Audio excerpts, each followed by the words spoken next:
Assalamualaikum warahmatullahi wabarakatuh. Perkenalkan, nama saya Khaila Suci Ramadhani dengan NIM 25043132.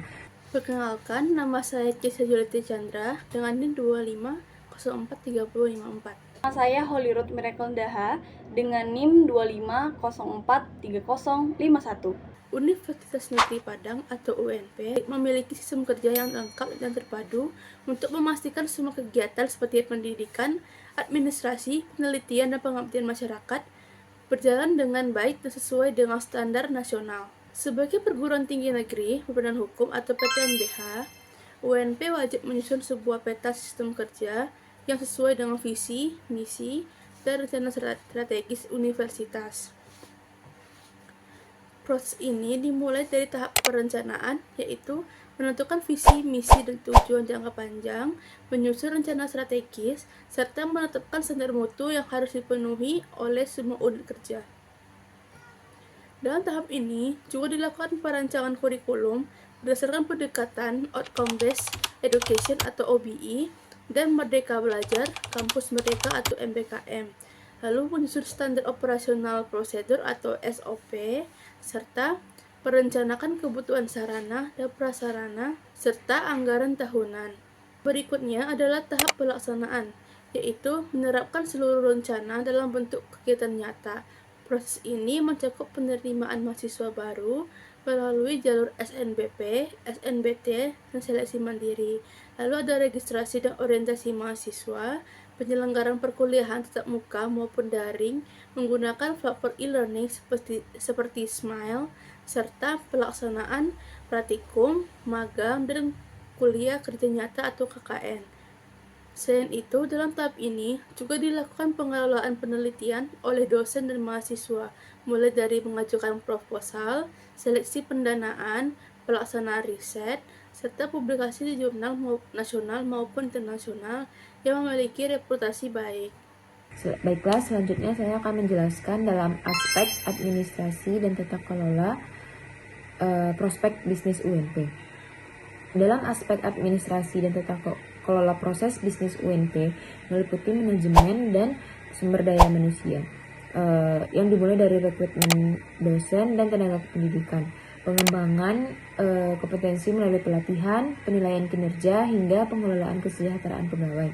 Sistem keuangan dikelola melalui penyusunan anggaran, pengajuan, dan pencairan dana, penggunaan anggaran sesuai rencana, serta pelaporan yang diaudit secara internal maupun eksternal agar tercapai transparansi dan akuntabilitas.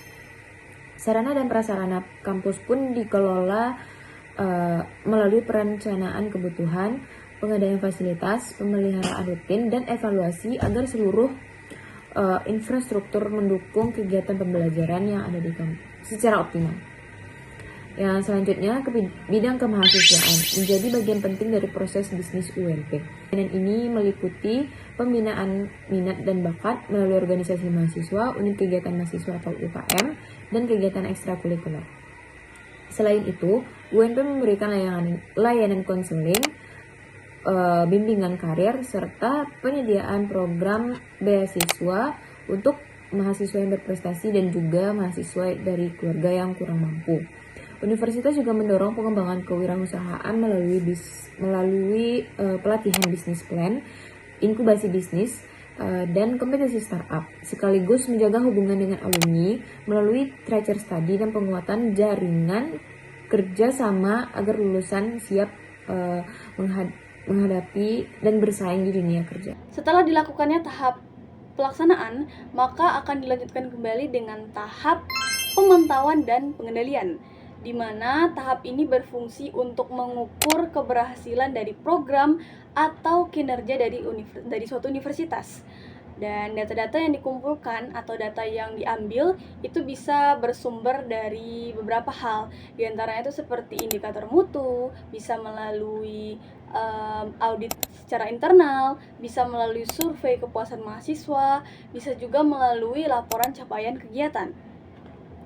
Selain itu, tahapan ini juga berfungsi untuk mencari tahu, untuk menemukan hambatan-hambatan apa saja yang dialami, dan juga untuk mencari tahu atau untuk menemukan area-area apa saja yang perlu diperbaiki, area atau hal-hal apa saja yang harus diperbaiki ke depannya.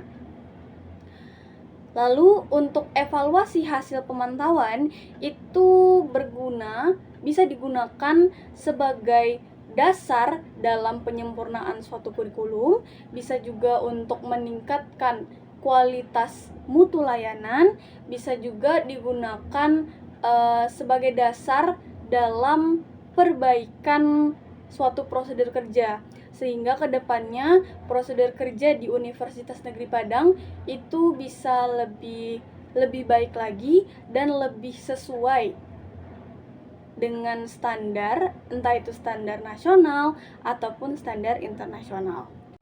Dan sampailah kita pada step atau tahap terakhir, yaitu tahap peningkatan berkelanjutan, atau yang bisa disebut juga dengan continuous improvement, di mana evaluasi yang sudah dibuat sebelumnya kembali dimasukkan ke dalam rencana strategis berikutnya. Dan setelah itu akan dilakukan beberapa hal seperti pembaruan SOP, penyempurnaan peta proses bisnis, dan juga penerapan inovasi berbasis digital untuk mempercepat layanan atau agar layanan tersebut bisa lebih efisien. Contoh nyatanya itu seperti revisi peta proses bisnis UNP tahun 2021, di mana peta proses bisnis ini telah menyesuaikan dengan SOTK yang baru. Dan UNP juga telah melakukan pembaruan terhadap sistem layanannya, yang awalnya layanannya dilakukan secara manual, sekarang diubah menjadi sistem layanan yang lebih berbasis digital. Selain itu juga UNP juga tetap mempertahankan dan memperkuat sistem informasi manajemen yang ada di dalamnya. Sehingga dengan adanya siklus PPEPP atau siklus penetapan, pelaksanaan, evaluasi, pengendalian, dan peningkatan, itu bisa dipastikan bahwa Universitas Negeri Padang bisa memiliki proses bisnis yang lebih relevan dan juga lebih efisien. Selain itu juga diharapkan dengan adanya proses bisnis ini, Universitas Negeri Padang bisa menghasilkan lulusan yang kompeten, yang lebih adaptif, dan juga mampu berdaya saing secara global. Lalu ada kelebihan proses bisnis di UNP. Yang pertama, terstruktur dan sistematis. Yang kedua, berorientasi mutu dan PPE, PP atau penetapan, pelaksanaan, evaluasi, pengendalian, dan peningkatan. Yang ketiga, mendukung digitalisasi. Yang keempat, mendukung Merdeka Belajar Kampus Merdeka dan outcome based education. Adapun kekurangan atau tantangan proses bisnis di UNP, yang pertama, adanya ketergantungan pada SDM dan teknologi. Jika terjadi gangguan server atau jaringan, ini akan memperhambat jalannya proses bisnis. Lalu yang kedua, birokrasi yang masih panjang. Sebagai PTNBH, beberapa proses administrasi tetap harus melalui beberapa prosedur, sehingga akan memakan waktu yang lebih lama.